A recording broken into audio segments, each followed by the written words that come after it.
Marie monte lentement les escaliers de la grande maison, les bras chargés de produits de nettoyage. Et le son qui remplit l'air lui transperce immédiatement le cœur. Les pleurs désespérés de 2 bébés résonnent dans chaque pièce, comme un écho continu que personne ne semble capable d'arrêter. Cela fait 3 semaines qu'elle travaille ici, mais jamais elle ne s'habitue à entendre cette souffrance. Aujourd'hui, les petites pleurent depuis 3 heures. Hier, c'était 5. Avant-hier, 6. Elle s'essuie le front, épuisée, en murmurant que ses enfants ne méritent pas cela. Julien Morel apparaît au bout du couloir, l'air complètement perdu. À 34 ans, il semble avoir vieilli de 10 ans en quelques semaines seulement. Ses cernes sont profondes, son visage tiré, ses cheveux en désordre, et sa démarche ressemble à celle d'un homme qui erre sans pas. Il appelle Sylvie, la gouvernante, qui arrive en courant. Voilà déjà 20 ans qu'elle travaille pour cette famille. Elle tente de rassurer Julien en lui disant qu'il doit se reposer un peu, qu'aucun parent ne pourrait tenir un tel rythme. Mais Julien sourit nerveusement et explique qu'il ne peut pas dormir alors que ses filles hurlent jour et nuit. « Quel genre de père serait-il » dit-il, « s'il trouvait le sommeil alors qu'elles souffrent ainsi ?» Marie s'arrête sur les marches, touchée par la douleur qui se lit dans sa voix. Elle a perdu un bébé 1 an plus tôt, à 4 mois de grossesse. Elle sait ce que c'est que d'avoir un enfant vulnérable, fragile, dépendant, et de se sentir incapable de le protéger. Elle comprend cette douleur mieux que personne. Pendant que les bébés pleurent toujours, Julien attrape son téléphone, ses mains tremblant tellement qu'il a du mal à composer le numéro. Il appelle le médecin une nouvelle fois, expliquant que ses filles ne vont pas mieux, qu'il n'en peut plus, qu'il faut trouver une solution. Mais la réponse du médecin ne fait qu'augmenter son angoisse. Comment ça, ils ne savent plus quoi faire? Ils ont déjà vu un pédiatre, un neurologue, un spécialiste des nourrissons, et malgré tout cela, rien ne change. Julien raccroche hors de lui et frappe le mur du poing. Complètement dépassé, il murmure qu'il est un père inutile, incapable d'apaiser ses propres enfants. Marie observe cette scène avec un poids dans la poitrine. Elle n'a jamais vu un homme aussi brisé. Les jumeaux, Élise et Sophie, 3 mois à peine, pleurent comme si quelque chose d'invisible les tourmentait depuis des semaines et personne ne parvient à expliquer pourquoi. Julien finit par déclarer qu'il ne tiendra plus longtemps si les choses ne changent pas. À 15 heures, il quitte précipitamment la maison avec les 2 bébés dans leur siège, déterminés à retourner à l'hôpital. « Elles ont de la fièvre d'avoir trop pleuré », crie-t-il à Sylvie pendant qu'il descend l'allée. Quand le portail se referme derrière lui, un silence presque irréel envahit la maison. Marie pousse un long soupir, soulagée non pas pour elle-même, mais parce que les petites auront peut-être un instant de répit loin de cette agitation. Elle monte à l'étage pour nettoyer et s'arrête devant la porte de la chambre des bébés. L'odeur douce du talc se mêle à celle des médicaments. 2 petits sièges, une décoration rose et bleue, des jouets qui semblent inutilisés tant les fillettes passent leur temps à pleurer au lieu de jouer. Marie sait qu'elle n'a pas le droit d'entrer ici. Julien est strict à ce sujet, mais quelque chose l'attire irrésistiblement. Elle ouvre la porte doucement, marche jusqu'à une petite grenouillère rose décorée de lapins, la prend entre ses mains, la serre contre son cœur et ferme les yeux. La douleur remonte d'un coup. Elle pense à son propre bébé perdu. Si son enfant était né, il aurait aujourd'hui le même âge qu'Élise et Sophie. Cette pensée la transperce. 1h30 plus tard, le bruit du portail lui fait ouvrir les yeux brusquement. Julien est déjà de retour. Elle tente de sortir de la chambre discrètement, mais heurte la commode et fait tomber un flacon de parfum, qui se brise au sol. Elle se baisse pour ramasser les morceaux quand elle entend des pas précipités dans l'escalier. Julien arrive en criant à Sylvie que les médecins ne savent toujours pas quoi faire, qu'ils disent que les bébés sont en bonne santé, mais qu'ils continuent de pleurer sans arrêt. Il tient Élise dans ses bras. Elle est rouge, son visage gonflé par tant de larmes, ses petits poings serrés contre sa poitrine. Julien lui murmure qu'il est perdu, qu'il ne sait plus comment les aider. Sophie pleure aussi dans le landau, un son aigu qui transperce les oreilles. C'est alors que quelque chose d'inattendu se produit. Marie, encore accroupie, lève les yeux et, sans réfléchir, tend les bras vers Élise. Elle demande timidement si elle peut la porter un instant. Julien, complètement épuisé et dépassé, lui met la petite dans les bras sans réfléchir. Le silence est immédiat. Élise cesse de pleurer comme si quelqu'un avait appuyé sur un interrupteur. Ses yeux gonflés s'ouvrent légèrement et se fixent sur le visage de Marie comme fascinée. Sophie cesse aussi de pleurer dans son landau, tourne sa tête vers sa sœur et vers Marie, comme si elle sentait que quelque chose venait de changer. Marie berce Élise doucement en lui parlant avec tendresse, et la petite ferme les yeux, s'endort pour la première fois depuis des semaines. Julien regarde la scène, bouche entr'ouverte, incapable de comprendre ce qui se passe. Il prend Sophie dans ses bras et, à son tour, elle se calme instantanément en s'approchant de Marie. Julien demande comment elle a fait. Marie répond qu'elle ne sait pas, qu'elle a juste senti qu'elle devait aider. Sylvie arrive à la porte et manque de s'évanouir en voyant la sienne. Les filles ne dorment jamais. Jamais. Et pourtant, elles sont là, paisibles, dans un calme presque irréel. Julien murmure que cela fait 3 mois qu'il cherche une réponse, qu'il a dépensé une fortune en médecin et que Marie vient de faire en quelques secondes ce qu'aucun professionnel n'a pu faire. Alors qu'ils observent les bébés dormir enfin paisiblement, des pas décidés retentissent dans l'escalier. Une voix féminine s'élève dans le couloir, froide et assurée. La docteure Claire Dremond, pédiatre de la famille depuis 3 ans, apparaît dans l'embrasure de la porte. À 38 ans, elle dégage une autorité naturelle. Son tailleur est impeccable, son chignon parfaitement tiré, et son regard est celui de quelqu'un habitué à tout. Contrôlé. Elle commence à saluer Julien, mais s'interrompt brusquement en voyant la scène. Les jumelles endormies. Julien enfin apaisé. Et Marie tenant Élise comme si cela allait de soi. Claire reste figée, incapable de cacher son étonnement. Julien tout ému lui murmure qu'elle dorme enfin. Que Marie a réussi ce que personne n'avait réussi à accomplir en 3 mois. Le sourire de Claire s'étire, mais il ne touche pas ses yeux. Elle demande à parler à Julien dans le couloir. Une fois seule, elle lui dit d'une voix contrôlée qu'il doit faire très attention. Elle affirme qu'il ne connaît pas vraiment cette jeune femme, qu'il ignore si elle souffre d'une maladie, qu'il ne sait pas ce qu'elle a pu mettre sur sa peau, et qu'un simple contact peut être dangereux pour des bébés prématurés. Julien fronce les sourcils. Il n'y avait même pas pensé. Claire insiste sur le fait qu'elle est pédiatre depuis 15 ans et qu'elle connaît les risques mieux que quiconque. Pendant ce temps, dans la chambre, Marie continue de bercer Élise pendant que Sylvie regarde Sophie, qui dort profondément dans le landau. Les 2 femmes n'en reviennent pas. Les petites n'avaient jamais dormi ainsi. Sylvie murmure que c'est un miracle. Marie répond qu'elle n'a rien fait, qu'elle a juste voulu aider. Julien reparaît dans l'embrasure de la porte, le visage fermé. Il remercie Marie pour son aide, mais lui dit qu'il vaut mieux qu'elle ne touche plus les bébés. Les mots lui brisaient le cœur. Elle repose Élise dans son lit avec une délicatesse infinie, incapable de comprendre ce qu'elle a fait de mal. La docteure Claire entre alors avec 2 seringues, affirmant qu'elle doit donner un médicament pendant qu'elle dorme, car c'est le meilleur moment. Marie observe cette scène et ressent un malaise étrange, comme si quelque chose n'allait pas. Elle quitte la chambre discrètement, mais entend Claire murmurer, agacée, que cette fille a failli tout gâcher. Le lendemain matin, Marie arrive au travail le cœur lourd. Elle n'a pas dormi, inquiète pour Élise et Sophie. Dès qu'elle entre dans la maison, les pleurs commencent à résonner avec une intensité encore pire que les jours précédents. Sylvie lui explique que les petites n'ont presque pas dormi du week-end, que Julien est de nouveau détruit, et que Claire a augmenté la dose de médicaments en disant que c'était nécessaire à cause de ce qui s'était passé vendredi. Marie sent un frisson glacé lui parcourir la peau. Pourquoi faudrait-il compenser le fait que les bébés aient dormi naturellement?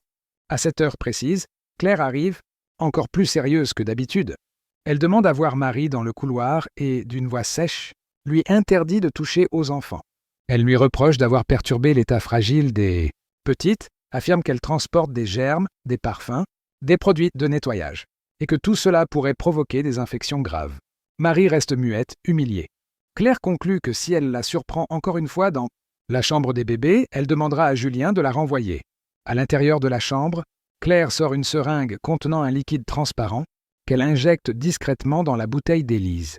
Ce n'était pas un calmant, mais un stimulant doux sans goût, capable de rendre un nourrisson extrêmement agité pendant des heures. Elle en met depuis 3 mois, augmentant parfois la dose pour maintenir les bébés dans un état qui exige sa présence constante. Elle veut devenir indispensable à Julien et attend le moment où il finira par lui être reconnaissant. Peut-être même amoureux, quand elle résoudra miraculeusement le problème qu'elle-même aura provoqué. La dose qu'elle administre cette fois est plus forte, car Marie a failli briser son plan vendredi soir. 1 heure plus tard, les pleurs deviennent insupportables. Julien revient incapable de comprendre pourquoi ces filles vont encore plus mal que d'habitude. Claire affirme que c'est normal, qu'il faut du temps pour que le corps des bébés se réajuste et qu'il peut donner un autre dosage qu'elle a laissé au réfrigérateur. Sylvie et Marie observent cela de loin et sentent que quelque chose ne tourne pas rond. Marie voit un flacon de calmant jeté dans la poubelle, vide, même si Claire avait affirmé qu'elle en avait donné. Pourquoi un flacon plein serait-il soudain jeté sans avoir été utilisé? Julien, paniqué, suit les instructions de Claire, persuadé qu'elle sait ce qu'elle fait. Mais Marie sent que les pièces du puzzle commencent à s'assembler. Elle propose timidement à Julien d'essayer de ne pas donner le médicament ce soir, juste pour voir. Julien refuse catégoriquement. Claire lui a expliqué que le corps des bébés était perturbé par l'événement de vendredi et qu'il fallait stabiliser la situation. Marie baisse la tête, mais ses doutes deviennent plus forts. Le lendemain matin, Sylvie accueille Marie en lui disant que les petites ont dormi 6 heures d'affilée pendant la nuit parce que Julien, épuisé, a oublié de donner le médicament du soir. Marie sent son cœur se serrer. Voilà enfin une preuve claire. Sylvie confirme qu'elle a observé Claire ce matin et qu'elle l'a vue injecter un liquide transparent dans le flacon du prétendu calmant avant de goûter une goutte du bout de la langue, comme pour vérifier qu'on ne pouvait pas en détecter le goût. Marie comprend que cette femme joue avec la santé des bébés. Elle décide d'en parler à Julien, mais quand elle tente de l'aborder, Claire descend les escaliers en grande forme, affirmant que les filles vont beaucoup mieux et que le nouveau dosage fonctionne parfaitement. Julien, encore fragile, la croit sans hésiter. Pendant qu'elle parle, Marie remarque une petite glacière que Claire transporte. Toujours. Sylvie confirme que jamais auparavant elle n'avait vu un médecin transporter une glacière pour des médicaments censés être ordinaires. Les choses se compliquent lorsque Marie trouve le courage de dire à Julien que les filles semblaient aller mieux quand elles ne prenaient pas le médicament. Il nie d'abord, mais Sylvie lui rappelle qu'il n'avait pas donné de dose la veille. Julien commence à douter. Le téléphone sonne. Claire lui demande s'il a bien donné le médicament. Marie et Sylvie secouent la tête pour qu'ils ne disent pas la vérité. Julien lui ment alors, affirmant qu'il l'a bien administré. Claire répond qu'elle viendra l'après-midi pour vérifier l'évolution. Julien propose d'essayer quelque chose. Ils laisseront les bébés sans médicament le matin et l'après-midi, lorsque Claire viendra, ils donneront la dose pour voir la différence. Le matin, les jumelles sont calmes. Elles mangent bien, dorment un peu, rient même. Julien n'en revient pas. À 14h30, Claire arrive et monte directement dans la chambre. Elle prétend vérifier leur état, mais injecte la dose habituelle dans les biberons. Un quart d'heure plus tard, comme un mécanisme précis, les pleurs commencent, intensément. Comme toujours. Julien regarde les yeux des petites, grands ouverts, vitreux, comme si elles étaient submergées par quelque chose qu'elles ne contrôlent pas. Marie dit qu'un bébé normal n'a jamais ce regard-là. Julien comprend enfin. Claire empoisonne ses filles.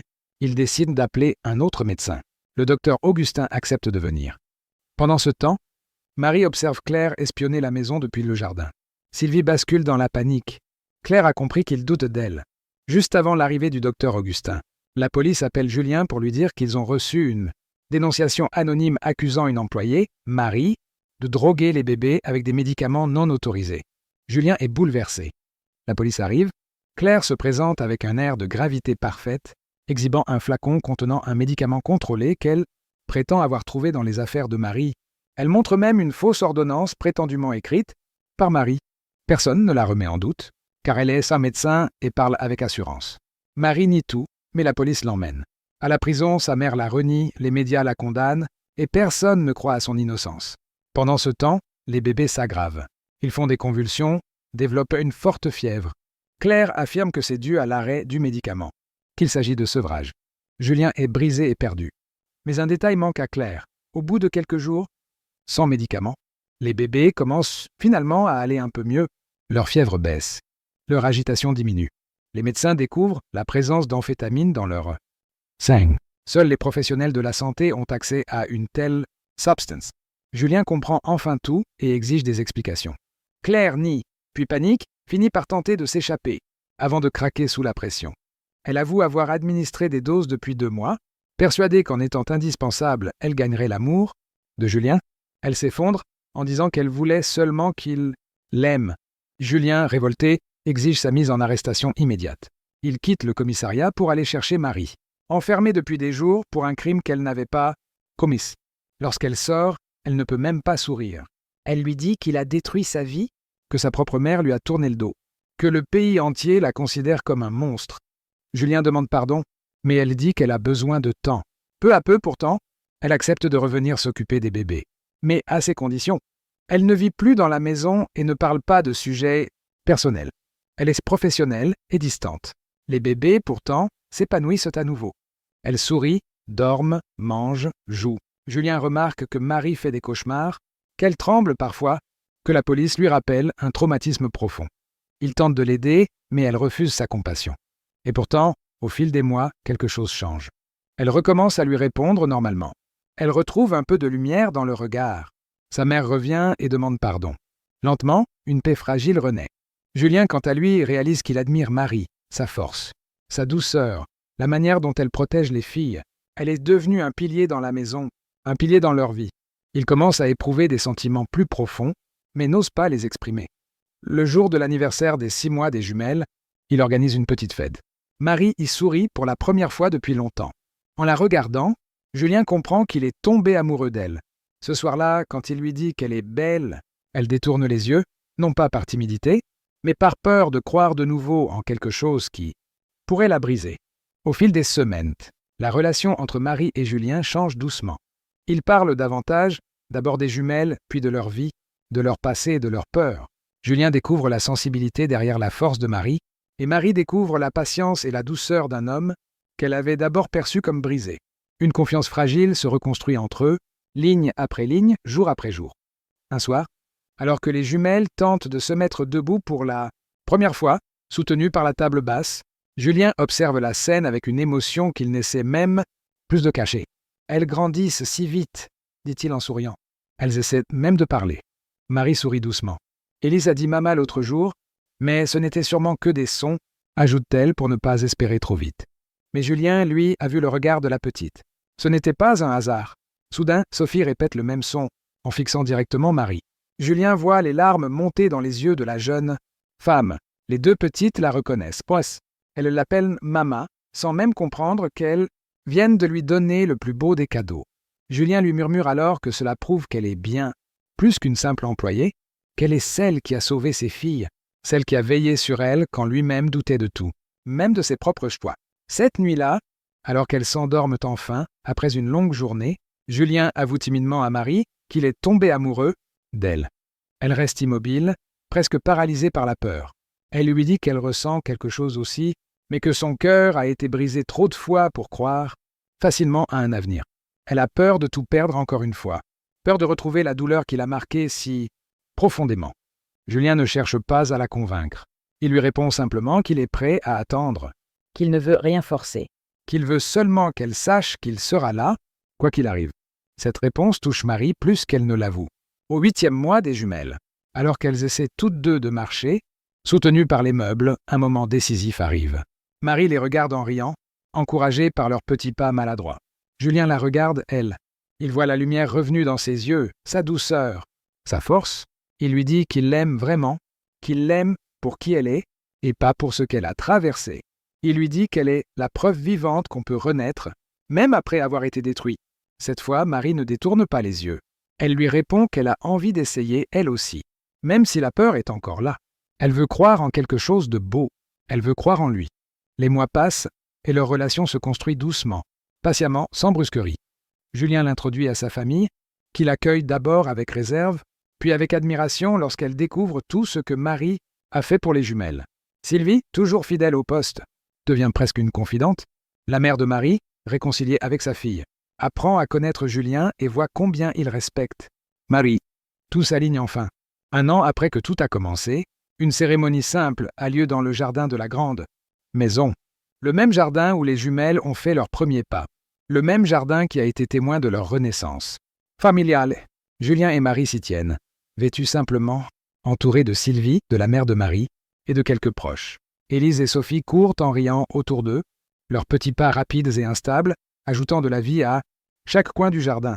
Au moment des vœux, l'une des petites d'où s'approche de Marie, lève les bras et prononce clairement le mot « Mama ». Tout le monde rit, ému, y compris le prêtre qui commande que les enfants viennent de donner leur bénédiction. Marie sent son cœur se serrer de bonheur. Elle regarde Julien, puis regarde les jumelles qui s'accrochent à sa robe comme si elle ne faisait qu'un. Elle réalise qu'elle a trouvé ici ce qu'elle croyait avoir, perdu à jamais. Une famille, une place, une raison de sourire chaque matin. La réception est simple, chaleureuse, pleine de rires et de douceur. Sylvie, promue responsable du personnel, s'affaire partout, mais ne peut s'empêcher de verser une larme de temps en temps. La mère de Marie serre sa fille dans ses bras plus longtemps qu'à l'habitude, fière de la femme qu'elle est devenue. Les jumelles, épuisées par tant d'émotions, s'endorment contre leur nouvelle maman dans une paix parfaite. Au loin, dans la prison où elle purge sa peine, Claire Drummond regarde les nouvelles du jour à la télévision. Elle voit les images du mariage, les sourires, la tendresse, la petite famille unie. Elle comprend alors qu'elle a non seulement perdu Julien, mais qu'elle a perdu tout ce qu'elle croyait contrôler. Le monde a avancé sans elle. La justice a été rendue. Dans la grande maison, la paix est revenue. Julien et Marie montent à l'étage, portent les jumelles endormies jusqu'à leur lit, puis restent quelques secondes à les regarder dormir, leur respiration douce emplissant la pièce. Ils se tiennent la main sans parler. Tout est dit. Marie comprend enfin que la famille que l'on choisit peut, parfois, être plus forte que celle dans laquelle on est. Elle comprend qu'elle est là où elle doit être, aimée, respectée et plus vivante que jamais. Le bonheur, le vrai, s'est installé dans cette maison où tant de larmes ont coulé. Et cette fois, il est là pour rester.